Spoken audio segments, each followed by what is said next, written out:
Hello friends, welcome to my channel. 29 বছর পর কোনো আন্তর্জাতিক প্রতিযোগিতার আয়োজন করছে পাকিস্তান। 19শে ফেব্রুয়ারি থেকে শুরু চ্যাম্পিয়ন্স ট্রফি। তবে সে দেশে গিয়ে খেলবে না ভারত। নিরাপত্তার কারণে পাকিস্তানে ক্রিকেটারদের পাঠাতে রাজি নন ভারতীয় ক্রিকেট বোর্ড। তবে প্রতিযোগিতা শুরুর আগে রোহিত শর্মাকে পাকিস্তানে যেতে হতে পারে। যে কোনো প্রতিযোগিতা শুরুর আগে প্রতিযোগী দেশগুলির অধিনায়করা ট্রফির সঙ্গে ছবি তোলেন, সেই সঙ্গে সাংবাদিক বৈঠকও হয়। যে দেশে প্রতিযোগিতা হয় সেখানেই ছবি তোলা এবং সাংবাদিক বৈঠক হয়ে থাকে। তাই চ্যাম্পিয়ন্স ট্রফির 8 অধিনায়ক এবং ট্রফির ছবি তোলার অনুষ্ঠান পাকিস্তানেই হওয়ার কথা। কিন্তু সেই অনুষ্ঠানে ভারতের অধিনায়ককে দেখা যাবে তো?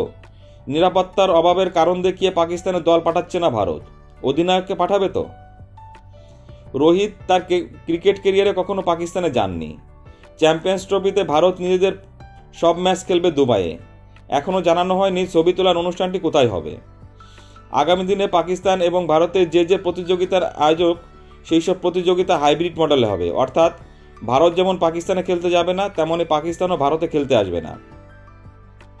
2025 সালে চ্যাম্পিয়ন্স ট্রফি ছাড়াও রয়েছে মেয়েদের একদিনের বিশ্বকাপ, যে প্রতিযোগিতার আয়োজক ভারত। 2026 সালে টি-20 বিশ্বকাপের আয়োজক ভারত এবং শ্রীলঙ্কা। 2028 সালে মেয়েদের টি-20 বিশ্বকাপের আয়োজক পাকিস্তান। এই সব প্রতিযোগিতাই হাইব্রিড মডেলে হবে। বন্ধুরা, তোমাদের কি মনে হয়? ফটোশ্যুটের জন্য রোহিত শর্মা কি পাকিস্তানে যাওয়ার নির্দেশ দেবে বোর্ড? প্লিজ কমেন্টস করে জানাও। আর ভিডিওটি ভালো লাগলে অবশ্যই লাইক, কমেন্টস এবং শেয়ার করে দিও এবং চ্যানেলটি সাবস্ক্রাইব করে দিও। আর যারা ফেসবুক থেকে দেখছো তারা প্লিজ পেজটি ফলো করে দিও। সকলে ভালো থেকো, ধন্যবাদ।